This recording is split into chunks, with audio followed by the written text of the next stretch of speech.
Grüß euch miteinander, da bin ich wieder mit einem neuen Gedicht aus dem Dortbaumbuch. Und wie es in Bayern oft so ist, gerade im Sommer, da ist man einfach mal gern draußen mit einem kühlen Radler, mit einem Russen oder mit einem Weißbier, weil es einfach gemütlich ist und stark und ruhig. Und da sitzt man sich im Haus und denkt sich, so schön schon auch.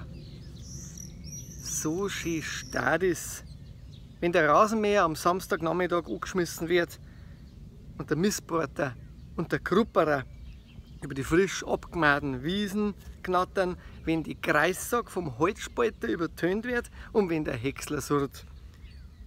Wie genieße ich da den Wind, der so sanft in die Birkenbladel reinfährt.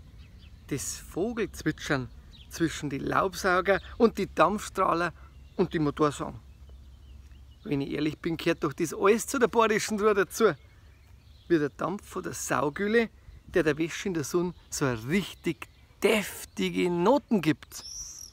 Mei, ist das nicht wunderbar, wie die Bauern einen Kunstdünger auf die Äcker verteilen und der Zug mit seiner ganzen Kraft durch unser Staats Landparadies fährt?